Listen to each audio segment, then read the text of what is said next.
السلام علیکم dear student, welcome to my YouTube channel Khan teaching. آج کے اس ویڈیو میں ہم بات کرنے والے ہیں کہ بی ایس آپٹومیٹری کے بارے میں۔ بی ایس آپٹومیٹری کیا ہے، اس کا ڈیوریشن کتنا ہے، اس کا ایلیجیبلٹی کرائٹیریا کیا ہے، اس کا فیس اسٹرکچر اور اس کا پاکستان میں اسکوپ کیا ہے۔ ویڈیو میں آگے بڑھنے سے پہلے آپ سے ایک چھوٹی سی گزارش ہے، اگر آپ ہمارے چینل پر نیو ہیں تو ہمارے چینل کو سبسکرائب ضرور کریں۔ اس طرح کی ایجوکیشنل ویڈیو ہمارے چینل پر آپ کو ملتے رہیں گے۔ آئیے سٹارٹ کرتے ہیں آج کا ویڈیو۔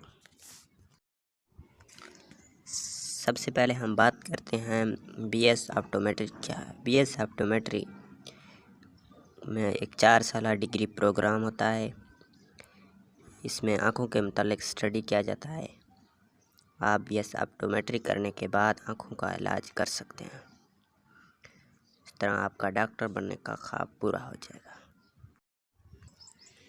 بی ایس آپٹومیٹری کے لیے کون کون سے اسٹوڈنٹ ایلیجیبل ہیں؟ بی ایس آپٹومیٹری میں ایڈمیشن کے لیے ضروری ہے کہ آپ کا F S C pre medical ہونا چاہیے اور آپ کے ایف ایس سی میں 50% مارکس ہونا لازمی ہے۔ اس کے بعد ہم بی ایس آپٹومیٹری کے فیس اسٹرکچر کے بارے میں بات کرتے ہیں۔ گورنمنٹ میں اس کا فیس اسٹرکچر تھوڑا کم ہے۔ گورنمنٹ میں تقریباً 50,000 سے 60,000 کے درمیان ہوتا ہے، بلکہ پرائیویٹ سیکٹر میں اس کا فیس اسٹرکچر مختلف یونیورسٹیوں میں مختلف ہوتا ہے، تقریباً 70,000 سے 90,000 کے درمیان ہوتی ہے۔ اس کے بعد ہم بات کرتے ہیں بی ایس آپٹومیٹری کی اسکوپ کے بارے میں۔ اس کا پاکستان میں اور خارجن میں اسکوپ کیا ہے؟ پاکستان میں اس کا اسکوپ بہت زیادہ ہے، کیونکہ آپ بی ایس آپٹومیٹری کرنے کے بعد آپ اپنا کلینک کھول سکتے ہیں اور آپ آنکھوں کا علاج کر سکتے ہیں۔ آپ آنکھوں کا ہر علاج کر سکتے ہیں لیکن سرجری نہیں کر سکتے۔ اس کا اسکوپ پاکستان میں بہت زیادہ ہے۔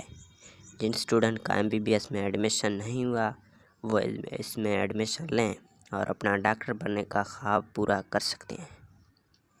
امید کرتا ہوں آج کا ویڈیو آپ کو اچھا لگا ہو۔ اگر ویڈیو اچھا لگے تو لائک اور شیئر ضرور کرنا۔ Thanks for watching video.